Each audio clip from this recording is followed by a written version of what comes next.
Tony Casillas is normally here to talk Cowboys. We're doing something a little different tonight. Tony is also a former Oklahoma Sooner, and he has a problem with how the university has handled Joe Mixon hitting a woman 2.5 years ago. Tony, what don't you like about this situation? Well, I think it all started 2 years ago whenever this came out with Joe Mixon assaulting a woman, and a young woman in an eating establishment. And I think that I was more privy because I was back in Oklahoma and did radio there, so I heard a lot more because that's all we covered. My problem was how they handled the situation as far as penalty. I didn't think at the time, the punishment fit the crime. I always have this, I think sometimes at Oklahoma it seems like they're sacrificing the moral aspect of it to win. And to me, not just me, I feel like there's some divisiveness between the alumni at Oklahoma and what they're trying to do now. And I just thought the whole intent of it. This was a time when the Ray Rice video came out, assault, it was just big time news. And I really thought that at the time, I thought that he should never have the privilege to play at the University of Oklahoma. So that's where it all started. What's interesting about the timeline is the information about Joe Mixon came out around the time when we saw the first little bit of the Ray Rice video, not where he was hitting his girlfriend, but when they were coming out of the elevator. And it seemed like that the climate at that time was a little different than what it is now. It was on the cusp at that point, but now it's very different. Yeah, it is. And I think now, and I felt like this very passionate about it, that once this came out, and in the university, probably this was the worst nightmare, was to have to deal with this again. Now I think Joe Mixon, he paid his tuition as far as what he did. He set out a year, just has to be pretty much marred by this the rest of his life. But I think Oklahoma now, with this coming out, this is a double-edged sword. This is something now it's out for the public, not only just regionally in Oklahoma, but it's a national thing that people are talking about. And after I watched it, it's the first time I watched it, my first thought was like, how do you allow someone on your team to continue playing, knowingly watching this tape?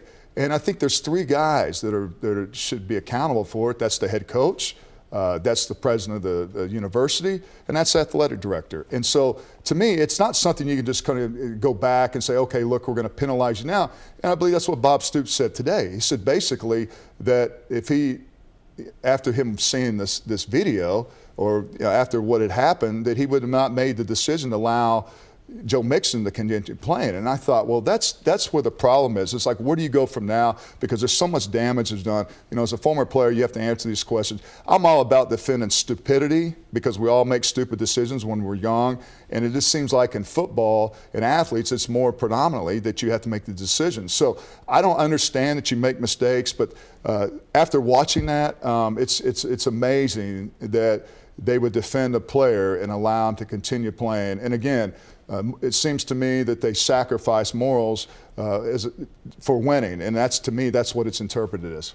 Well, let's talk a little bit about Bob Stoops. You mentioned that at the time he thought suspending Mixon for a year was appropriate. Now it's not. He also added this, and we'll edit that in shortly, and we'll continue now.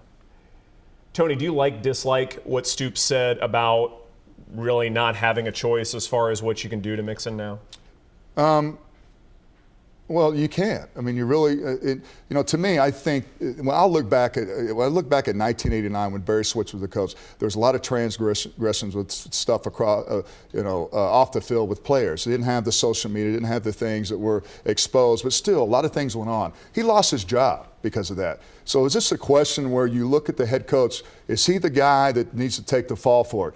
I think this, though, if hadn't Bob Stoops, to this point, won the Big 12 championship and had won 10 Big 12 championships now, I don't think you could keep him as your head coach, because someone's got to take the fall for it. Again, is it your head coach, Bob Stoops? Is it the athletic director, Joe Castiglione? Or is it David Bourne? Because they all agreed when they saw this. So, for me, it's on those guys. It's like, what are you going to do to fix this, to rectify it? You really can't do anything right now, Ed. So you feel like Bob Stoops should step down because of this? I think that you really got to ask yourself, hey, Bob, is this a decision, or someone needs to have someone accountable for it?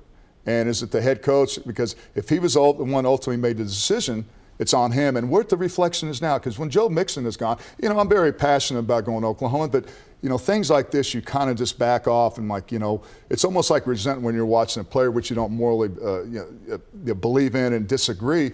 But if you're the head coach, you got to ask yourself, and everyone has to say, was this the right decision? Did I make this decision for one player to take me to the national championship? Did I make this decision based on it? I thought a player assaulted a woman. Was that the right decision? Is that how you should deal with this and discipline by 1 year suspension?